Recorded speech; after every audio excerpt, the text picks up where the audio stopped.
गोजोन फुंबिलिनि बयनिसिमबो गाहाम हामलायनायखौ जासिहरनाय थाबाय।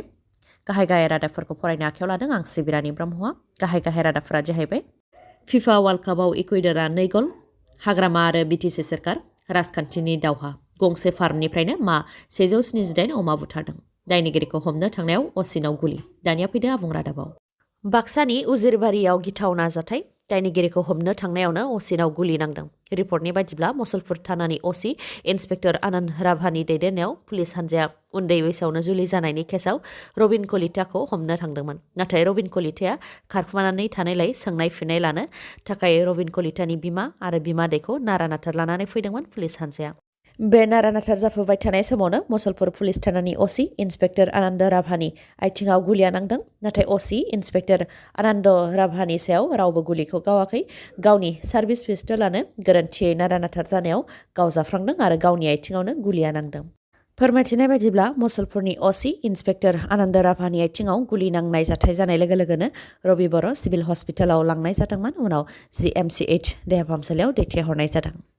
उदालगुरि जिल्लायाव गंसे फार्मनिफ्रायनो मा 178 अमा बुथारदों। जाय समाव बिटिआर सरकारा पिक मिशननि गेजेरजों बिटिआरनि बेखार लाइमोनफोरखौ गावनि आथिङाव फसंनो थांखि लादों। बे समावनो अमानि बेराम आफ्रिकान स्वाइन फिभार जानायनि थाखाय गंसे फार्मनिफ्रायनो मा 178 अमा बुथारोब्ला बिटिआर सरकारनि थांखिया मा जागोन? उदालगुरि जिल्लानि भेरगावनि कचारिफारा गामियाव जदुराम राभानि अमा फार्मनि मा 178 अमाफोरखौ बुथारनो गोनां जायो। फोरमायथिनाय बायदिब्ला जदुराम राभानि अमा फार्माव अमाफोरा आदार जायै जानायजों लोगोसे थै गोबानाय आरो थै खिनाय जानानै मानैसो थैजेननो हमदोंमोन। बेखौ लानानैनो भेटेनारि बिफाननो खौरां हरनायाव भेटेनारि बिफाना नुजाथिफैनानै सेम्पोलखौ लानानै थांनाय 10 नभेम्बरावनो NERDDL गुवाहाटीआव सेम्पोलखौ दैथायहरदोंमोन, जेराव आफ्रिकान स्वाइन फिभारखौ मोननो हादोंमोन। बे लेखायैनो मोनसे हान्जाया फैनानै जदुराम राभानि फार्मनि अमाफोरखौ बुथारफैदों आरो फबनानै दोननायनि राहा खालामदों। लोगोसे सोरखारनिफ्राय जि अनसुंथाइ मोननो गोनां बे अनसुंथाइखौ होनो थाखायबो खामानि मावदों। फोरमायथिनाय बायदिब्ला बुथारजानाय अमानि बेसेना खमैबो 12 लाख रांसो जागौमोन। दिसेम्बर दाननि गिबि सप्तायावनो हाग्रामा महिलारिया 2,900 कौटि रां दाहार खालामनायनि सायाव फोरमानजों लोगोसे रायजो राजाफोरनो फोरमायथिनानै होगोन होननानै बुंथिदों बिटिसिनि गाहाय प्रमद बर'आ। मख'नो गोनांदि 2024 मायथाइयाव जानो गोनां लकसभा बिसायख'थिखौ नोजोर होनानै बिटिआरआव राजखान्थिनि दावहाया जागायजेननो हमबाय। प्रमद बर'नि दैदेननायाव सोरखारि बिथांखिफोरखौ गोरलैयैनो मोननो हानायनि मुङाव बर'फोरखौ खृष्टान धोरोमाव अख्राय सोनाय आरो बिटिआर ओनसोलफोराव गिर्जा लुनानै होनायनि अजद होनानै हाग्रामा महिलारिया दिल्लीयाव लाइजाम दैथायहरदोंमोन। बेनि सायाव प्रमद बर'आ बुंथिदोंदि हाग्रामा महिलारिनि लाइजामखौ फरायनो थाखाय सम गैया।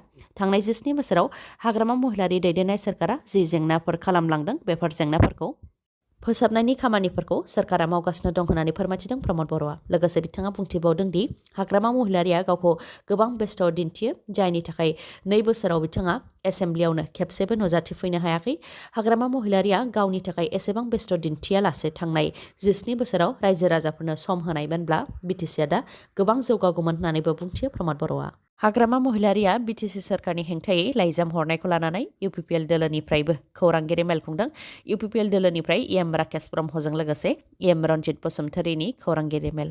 EM रन्जित बसुमतारीया बुंथिदोंदि थांनाय 17 बोसोराव हाग्रामा महिलारिया धोरोमखौ लानानै बोखावनानै सासन खालामबोदों, थैनि बाना बोहैहोदों आरो सिगिसग' खालामबोदों। नाथाय दा बर'फोरा बेफोरखौ बिजिरनायनि सम फैबाय। धोरोमखौ लानानै गावस्रा होनायखौ जों लुबैया होननानै बुंथियो रन्जित बसुमतारीया। मख'नो गोनांदि सोरखारि बिथांखिनि लब दिन्थिनानै ख्रिस्टियानाव जबरदस्ति सोनाय आरो बिटिसि ओनसोलाव जेरावबो गिर्जा लुनायनि सायाव हाग्रामा महिलारिया अजद होनायनि अनगायैबो रां जाख्ल'नायनिबो अजद होदों हाग्रामा महिलारिया।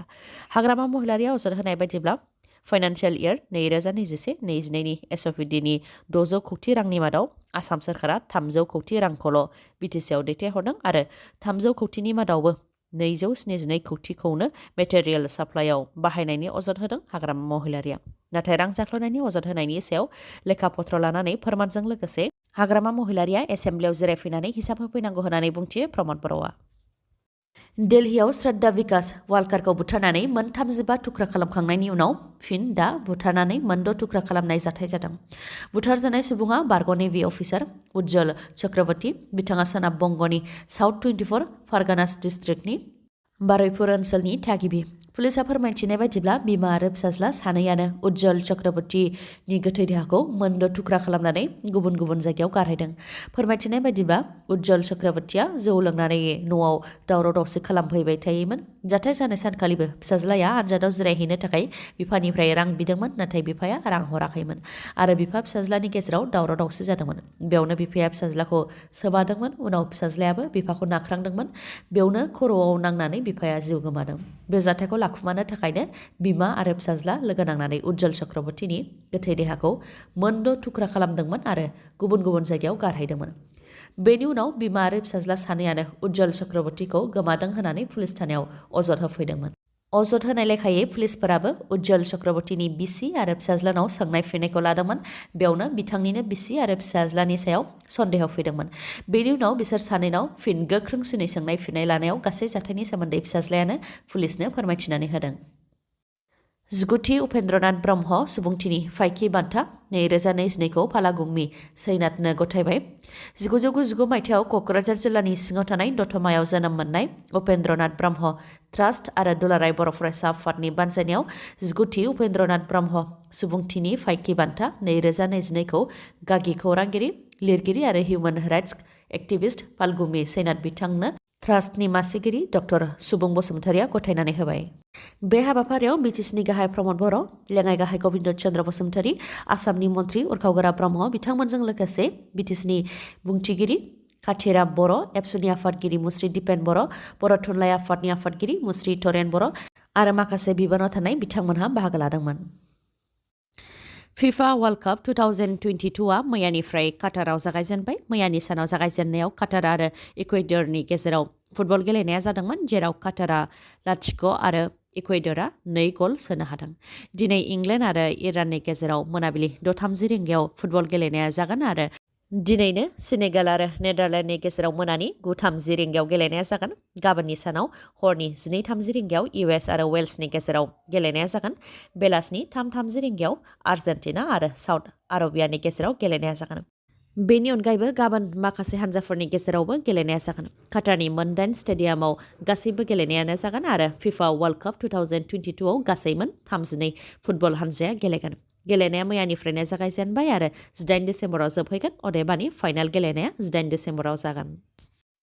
नाइट क्लाबाव पार्टी सोलिफुबाय थानाय समावनो गुलि गावनाय जाथाय। गुलि गावग्लुंनाय जाथायजों 7 सुबुंनि जिउ खहा आरो 2 जोखोम जादों।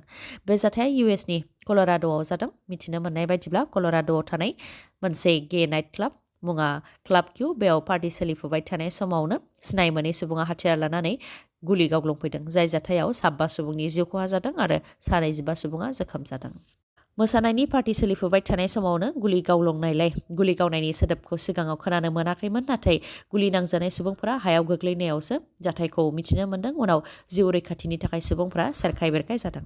उनाव पार्टीयाव थानाय 2 सुबुङानो सोलोजों हाथियार लानाय सुबुंखौ हमदों, उनाव पुलिसनि आखायाव गथायनानै हरदों। मा जाहोननि थाखाय बे गुलि गावग्लुंनाय जाथाया जादों बेनि सोमोन्दै दासिमबो रोखा मिथिनो मोननाय जायाखै, नाथाय पाब्लिक प्लेसाव अदेबानि सुबुंफोर थानाय जायगायाव बेफोरबायदि गुलि गावग्लुंनाय जाथायफोरा जाफ्लेबाय थायो। गोजोन्थाव खौरां। बङाइगाव मानिकपुर पुलिस थानानि साखाथियाव थानाय आरो इन्डियान अइल पेट्रल पाम्पनि उल्था दिगाव थानाय मानास हन्डा श'रुमा नोंथांमोननि थाखाय फिन गोदान अफार लानानै फैदों।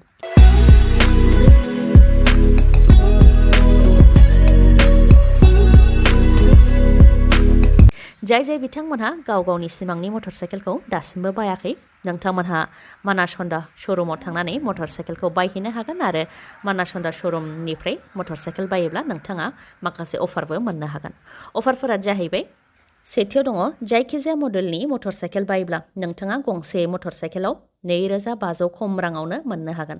नैथियाव दङ गंसे मटर साइकेल बायोब्ला बेसेन नाङालासे 2 हेलमेट मोननो हागोन। थामथियाव दङ ल' डाउन पेमेन्टआवनो अदेबानि खम रां होग्रोनानैनो फाइनान्सआव मटर साइकेलखौ लानो हागोन, लोगोसे गासैबो जायगानियानो लांफैनो हागोन। ब्रैथियाव दङ जायखिजाया कम्पानिनि गोजाम मटर साइकेलखौ नोंथाङा सोलायनानै गोदान मटर साइकेल मोननो हागोन।